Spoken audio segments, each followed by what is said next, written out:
Welcome to another episode of the Journeys of Not So Ordinary People podcast. I'm one of your co-hosts, Dr. Dave Peltz, and along with me is my esteemed colleague, Dr. Joe Hamlett. How are you doing today, Dr. Joe? We're doing well. Thanks Yeah, for we're doing asking, well. Dr. Yeah, Dave. yeah, yeah. So we'd like to welcome all of our viewers and listeners back to another episode. Where we focused, as we've been talking about the last several episodes, we kind of refined our focus to be your mid-career professional podcast. So for those of you who are mid-career, this podcast is for you. So this week's topic is why reflection is key to continuous improvement.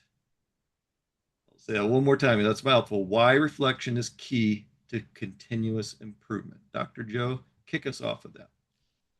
Well, that is a very good topic because we kind of allude to self-reflection a lot on our podcast, but I don't know that we've really talked about why it's important for continuous improvement. So, like with most things, if you don't know where you are currently, how are you going to make those improvements? So that's why I think it's important that you start with doing that critical self reflection, getting to know who you are, where you are today, before you can even attempt to go to where you want to be. So taking that time to taking that serious self reflection or critical self reflection to help you understand the work you have to do, taking an honest look at yourself, looking in the mirror, and kind of hearing or seeing some of those things that you might not want to accept, right away. But that's how you make an identity, create that identity of where you are today, and then you can start to develop how you're going to get there. So if you haven't started there, then you're jumping ahead of the curve. You have to identify your current state. Think about athletes, before they prepare for a big track meet or something like that. They have to evaluate, okay, I'm running at 9.9, but I need to run at 9.5. They have to identify that to start identifying the things they need to improve that. So Mm-hmm. again, that's I'm not a track person, but I think that analogy works as far as, the preparation for identifying where you are today and then your goal of where you're trying to get. Yeah, and I think that identification piece is is critical. Like you were mentioning, you have to be honest with yourself and and think about those things that are maybe not so pleasant or that are painful for you to think about on what you can do to help with your continuous improvement.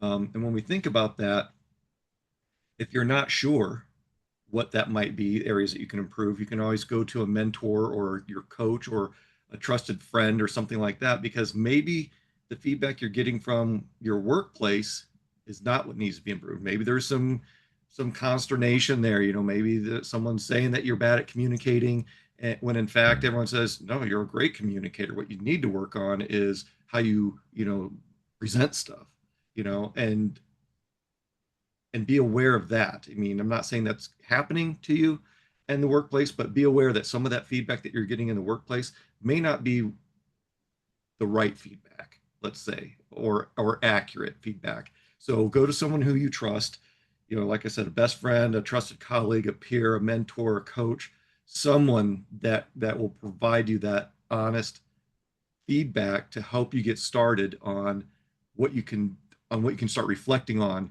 to begin that process of improvement.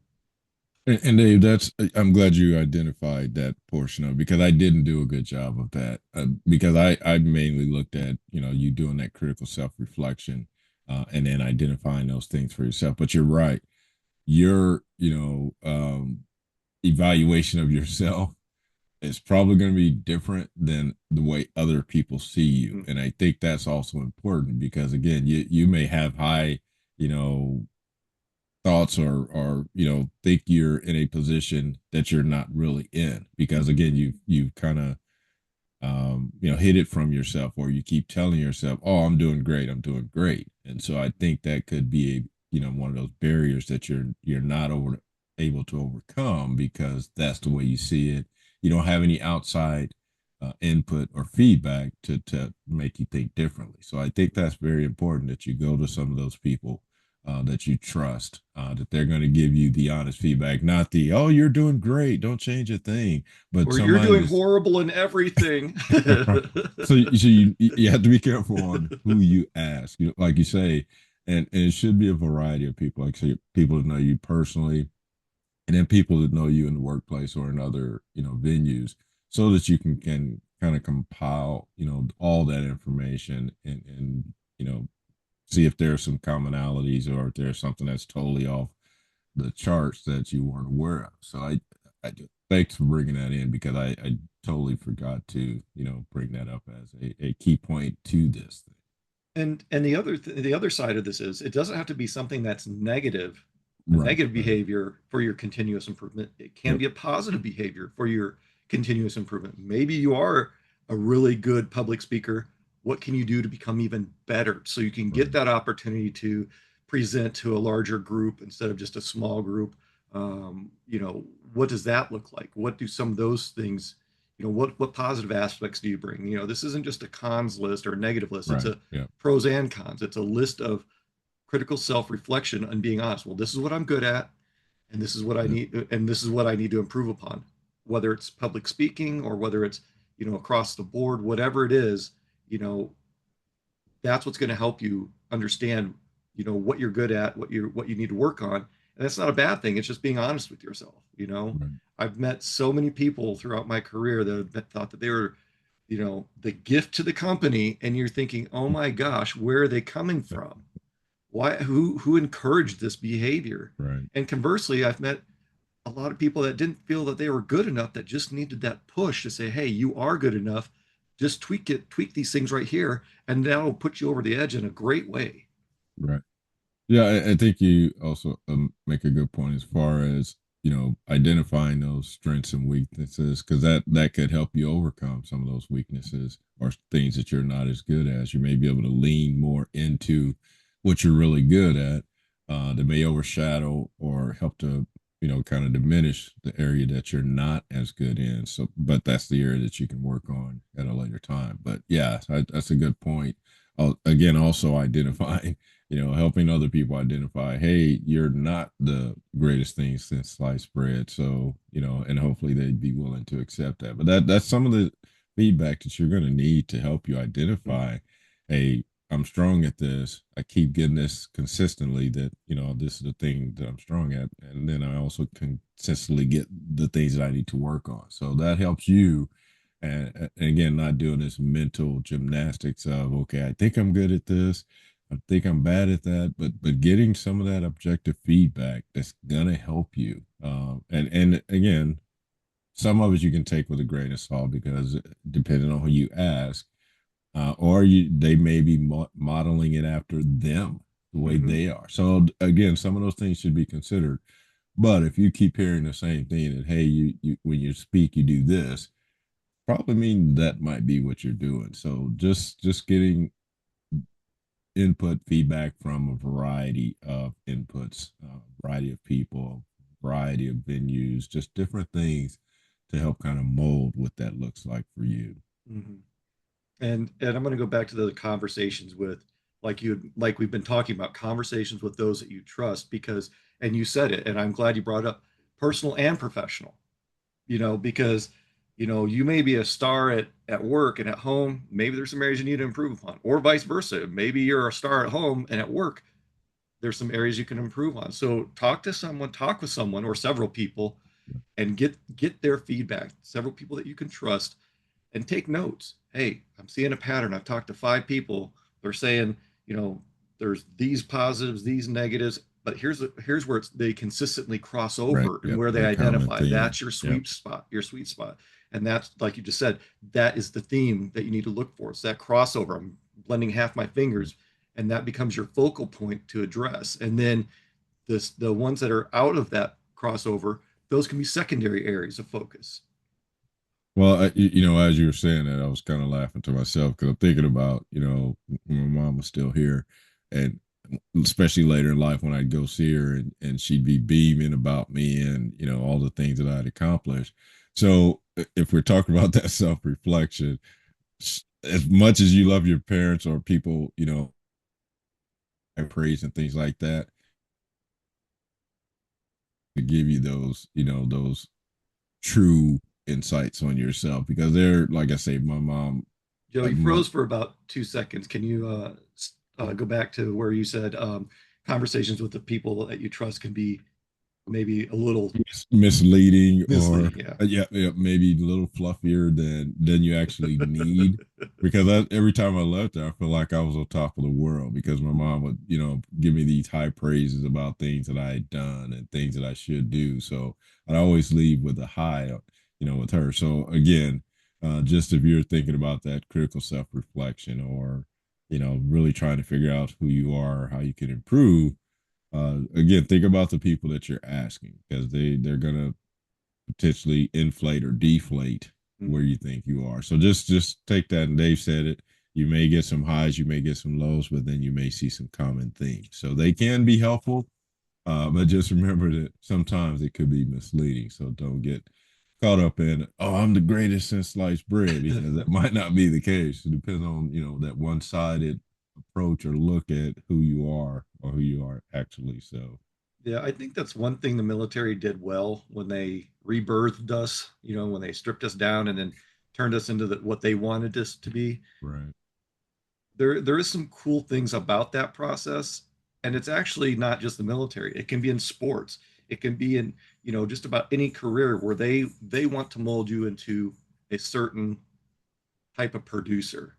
That doesn't mean you have to give up your self identity and all that. We're not talking about that. That's another discussion. But understanding how you fit and how you can do better to fit the company's needs or your personal life's needs. So again, critical self reflection, and I'm going to take it one step further real quick. In our doctoral program, they had us journal every week on like 5 or 6 different topics, and one of them was critical self-reflection. And what we were doing during that exercise is identifying things and just keeping track and being more deliberate about our self-awareness. And that really is a powerful tool. Well, Dave, you do bring up a very good point because I think that is part of the challenge because you may be doing that critical self-reflection, but it may be because you're trying to figure out if you're in alignment with an organization or a company or a group of people. So I think it's important that you really still need to identify, Mhm. where you're trying to go, because if not, you'll be trying to identify yourself alongside, like you say, the military. I mean, after spending 30 plus years in the military, that was the biggest identifier I had was am I aligned with the military? So that could be a challenge when you're really trying to figure out how do I improve? What do I Mhm. need to do? Because again, you may still have that mindset of I need to be aligned this way. So I think that's another one of those variables that you have to consider that could affect the way you look at yourself and whether you're aligned with that organization or not. So I think Mhm. that's a challenge, and I'll admit it that was one of the challenges I had, just having that identity as a veteran and military member. How do I separate that? How do I make sure that I'm, working on continuous improvement for myself and not just for the organization or people? So that when you do that critical self reflection, I think part of it is too identifying what success looks like for you, what improvement looks like for you, but on your own terms, not necessarily for an organization. And then you may be doing that to, ascend in an organization, Yeah, and and so that's where I was just going to go. You read my yeah, mind. It's like you need to do that critical self-reflection if you're wanting to get promoted or right, move into a right, new level of responsibility, a new company, a new organization, a new role. I mean, that's part of that critical self-reflection is yep, being brutally honest with yourself. yep, And it's not a negative thing. It's just that assessment, that self-assessment. yeah. So again, it's like I said, we touch on it so many times. Out of the 200 plus episodes, we probably mentioned it in 175, 180, just because again, it really starts with identifying who you are, and really thinking about it, really taking stock of, okay, this is who I am. Now, then go from there. That's kind of your foundation, your starting point to where you're trying to go. But you have to identify what that is. So I introed the show, Joe, the podcast. So it's your turn to let our audience know what this week's weekly challenge is. So pass it Okay, back over to you. all right. So again, as we discussed at the beginning of season 5, we want to throw those challenges out to you, so that you can walk away with something that you can work on during the week. So for this week's challenge, we want you to identify and reflect on one behavior that is hindering your continuous improvement. Then make a list of 3 things you can do to help you overcome that behavior. So again, it's that whole identification phase of, this is where I am. I see myself, and this is what I've learned from this self reflection. Now, what can I do about changing that or help to improve so that it will be considered continuous improvement? So Yeah, and that is the challenge. that hindering isn't a negative. You know, Right. you can apply it towards a behavior that you want to improve. Maybe you're not good at public speaking, but you can also apply it to something that you're doing well and you want to get better. Like you mentioned, that track time, you know, bringing that down, you know, what can you do, you know, to just really breach that limit and do just ultra excel. So, Right. you know, that's up for you to decide on what defines as hindering to you, whether it's hindering you from getting that promotion or whether it's hindering you for something that you need to totally develop. That's up to you. Okay. So Well, I know we we're getting close to yeah, time, yeah, go so ahead. Yeah. I'll go ahead and kind of give my summary again of the critical self reflection piece and why it's key to continuous improvement. It again really starts with having a blank state. You touched on it when you brought up the military. That's exactly what they do. They bring us in, strip us down, and make us all the same, and then they start from there. And that's kind of what we're asking you to do with your, you do that critical self reflection, identifying who you are, how you align, whether again, like you said, it's for a promotion, or you want to go down the path of, okay, I want to be this person for me. And so identifying why you want to do this critical self reflection. Then again, being honest with yourself, being honest and being receptive to what you're going to hear, to help you get started. Because the more you fight, oh, I know I'm better than that, the harder it's going to be to get you started. So, That's an awesome way to summarize this podcast, Joe, and that's awesome. The only other thing I'm going to throw out there is, you know, remember if you're struggling with where to start, we have a free 10-question assessment that you can take, and if you want to dig a little bit deeper, we have a free diagnostic that digs even deeper that's available to you. We also have a companion um, weekly challenge journal, so you can keep track of your weekly challenges. That again, that's no cost. So we've created these tools because people have asked for them. So take advantage of them. They're on. You can download them from our website and go from there. So with that, we want to thank our viewers and listeners for joining us on another episode of the Journeys of Not So Ordinary People podcast, your mid-career professional podcast, however you define mid-career. And want to thank you again for supporting us and for sharing. Remember to like, share, subscribe, and until next time, we want you to continue being your not so ordinary you.